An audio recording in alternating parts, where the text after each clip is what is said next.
Hello, everybody, and welcome to the Devil's Digest game preview as Arizona State gets set to return home on Saturday to host UCF at 5 p.m. As always, my name is Justin Lestertosa. That's publisher Hode Rubino.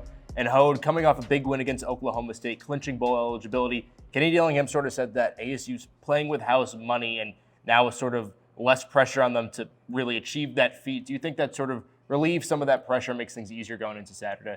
I do agree, Justin. I mean, I'm not saying bowl eligibility was maybe the monkey that they had to get off their back, but I definitely think at minimum that was the milestone that they wanted to achieve. Doubling the number of wins from one season to another is a rare feat in college football. ASU able to achieve that the first week of November is definitely something that is impressive. I think right now there's no content. There's just really hunger to win more, improve your bowl seeding. And I think you already proved a lot of critics wrong. But obviously, if you end up winning 7, 8, 9 games, that's going to prove the critics wrong that much more.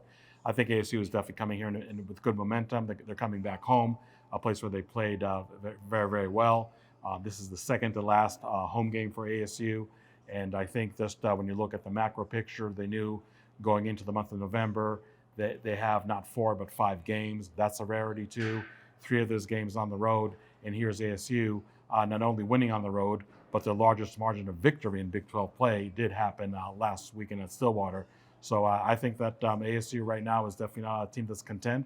It's a team that is hungry. They saw what they can do when they play for complete quarters of football. So I think that playing with house money definitely means that this team is striving for more and more, and it starts this weekend against UCF. And now, speaking about UCF, pretty much a conundrum of a season. Won 3 games to open up the year, lost 5 straight, and then as we mentioned in our recap against Oklahoma State that past weekend, beat U of A by a score of 56-12. So definitely finding its footing against ASU's in-state rival. So obviously RJ Harvey, one of the better running backs in the entire Big 12 conference, and it's clear that a quarterback change for UCF has really done dividends. Yeah, let's talk about R.J. Harvey. I mean, when you talk about a Big 12 conference, and we mentioned this so many times, it is absolutely littered with stellar running backs. For R.J. Harvey to be number one among all those players, that really shows you what kind of talent ASU is going to face on Saturday night. He's somebody that averages over 133 yards, already scored 16 touchdowns. But obviously, when you have a team, like you said, Justin, that struggled quite a bit this year, R.J. Harvey alone was not enough. Their quarterback, Dylan Risk, it's not spelled like risk and definitely wasn't a risk, inserting him last weekend against U of A, 20 of 25, 294 yards, 3 touchdowns, no interceptions. This is a quarterback that started 4th string when the season started. So here's UCF trying to find some kind of answer at quarterback because they have a great running game to balance it out. And finally, when it did happen against U of A, where both the ground attack and the aerial attack were performing at a high level, we saw what UCF is capable of. So when you talk about somebody like Risk, who only had his first ever start last weekend, there's always that, I'm not going to call apprehension, but definitely some degree of concern of, okay, there's really not enough film on him to really know all his tendencies, all his strengths, all his weaknesses. But then again, I think that's just really a recipe for ASU, especially in coverage, just to be that much more complex. And really, their goal was, as it is, was really to stop R.J. Harvey in the running game. So crowding the line of scrimmage and having a redshirt freshman who had an awesome game last week, but that is still a very small sample size, to have that guy try to be the one to beat you. I think that's something that ASU was probably willing to accept anyway, no matter who was going to be behind center for the Golden Knights. So I think that's approach job we're going to see. If they can really stop R.J. Harvey on top of that, that's really just icing on the cake.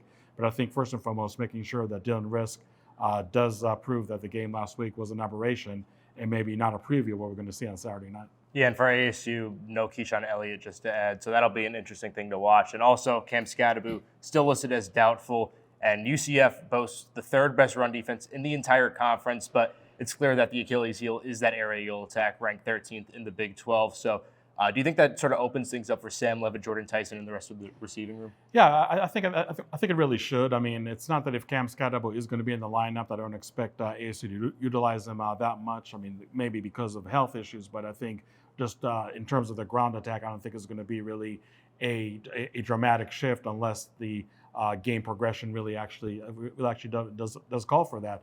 But yeah, I think when you look at a UCF defense, like you said, their Achilles heel is definitely going to be in their pass defense. You can even probably make the argument, as the case is many times when you see those polar opposites in the statistical standings, that maybe teams know that they can pass the ball almost at will against UCF, and they're really not bothering running it early and often. But I don't think ASU is really going to take that approach. If Cam Scadaboo is not going to play, and at this point we do not know for sure what his status is going to be, I think the fact that Kyson Brown just last weekend in Stillwater had an absolute breakout game, 15 carries, 63 yards, scoring 2 touchdowns. That is really opportune time for Kyson Brown to assume running back 1 if he is going to be inserted into that role. On Saturday, you still have DeCarlos Brooks, a very savvy veteran that usually can really count on. And we'll see if Cam Scadabo does not play, how many snaps do guys like Alton McCaskill and Jason Brown get. That's definitely going to be interesting to follow. But when you look at the passing game, I think it's also good timing that Sam Levitt had his career game last week in Stillwater, passing for 304 yards, 20 of 29, 3 touchdowns. But it's really the same song and dance when it comes to ASU's passing game. One of those things that I can file under, I'm kind of tired about talking about it, but it's worth mentioning that Jordan Tyson is by far the best receiver on the team, and there's nobody is even looking capable to try to shoulder some of the load.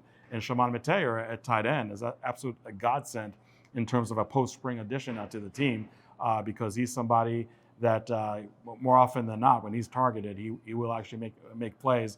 And I believe his season high was also last weekend in Stillwater too. So yeah, those 2 players coming in with good momentum. The question is, where's Jake Smith? Where's Troy O'Meary? Where's Xavier Guillory? Can they really step up and really produce? And again, this is a defense that's really going to allow them, I think, to produce maybe compared to other passing defenses they did face earlier in the year. So I think Sam Levitt is definitely going to have a big game. But again, I don't think ASU is really going to abandon the running game or really scale it back quite a bit, whether Scadabo is or is not playing. Yeah, and obviously both teams coming into this riding high on momentum. UCF looking to continue to turn around their season with another big win, and ASU, although clinching bowl eligibility, Kenny Dillingham and company have sort of continuously said that the goals lie past that, and they're taking things day by day, trying to get better. What do you sort of expect the outcome of this game to look like?